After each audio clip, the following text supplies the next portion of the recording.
The graduation ceremony, the girl I grew up with confessed her love to me in front of everyone. The crowd erupted in cheers and whistles. I was the only one who looked completely lost, but I already have a girlfriend. The entire auditorium fell silent. Sophie's eyes instantly welled with tears. "Ethan," she choked out, her voice trembling, "haven't you been in love with me for years?" "One." The giant screen behind the stage was playing a slideshow of photos of me and Sophie. A timeline of our lives from diapers to dorm rooms, some of just her, some of just me, but mostly of us together. The backing track was Wonderwall by Oasis. You could tell she had planned this meticulously. She was on stage as the valedictorian, the star of the show. Halfway through what was supposed to be a perfectly normal speech, it turned into this, a public declaration of love. Under the watch of thousands, the silence was deafening. My roommate Mark nudged me hard in the ribs. "Dude, haven't you been obsessed with Sophie for like ever?" he hissed. "This is your shot, don't blow this because you're trying to be difficult." His words just made me more confused. It was true, I'd had a massive crush on Sophie, but hadn't she always been disgusted by me? She told me to stop following her around like some pathetic, spineless puppy. She told me that even if every other man on the planet dropped dead, she would never ever choose me. So I'd given up on her a long, long time ago.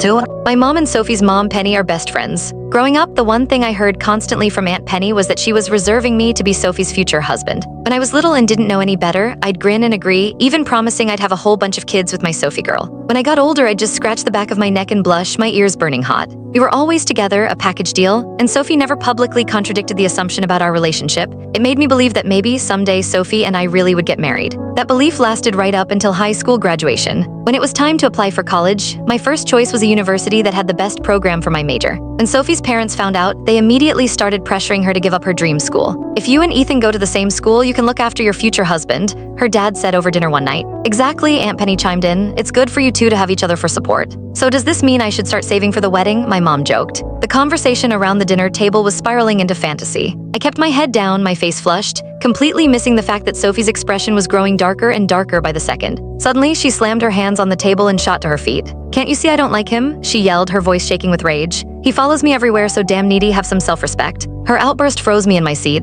Humiliation, shame, a crushing sense of inadequacy, a storm of emotions I couldn't name washed over me. I clenched my fists under the table, my knuckles white. I looked at Sophie's face, at the undisguised disgust in her eyes, and my heart felt like it was being scraped raw with a dull knife over and over again. "Craig." Sophie's dad slapped her across the face and ordered her to apologize to me. "What is this nonsense you're spouting? You don't like Ethan? It's a miracle a boy like Ethan would even look at you." The mood was ruined, everyone's face was grim. But Sophie was defiant. "I'm going to Princeton and you better not follow me," she snarled, her eyes locked on mine as if I were some kind of criminal. Being stared at like that by the person you love, it physically hurt. 3. In the end, Sophie didn't get into Princeton. She ended up at my school, Northwood University. I didn't see her again until move-in day, when I spotted her dragging a suitcase across the freshman quad. We hadn't spoken all summer. When she saw me, a flicker of anxiety crossed. Click the link on the homepage to watch the full follow-up for free.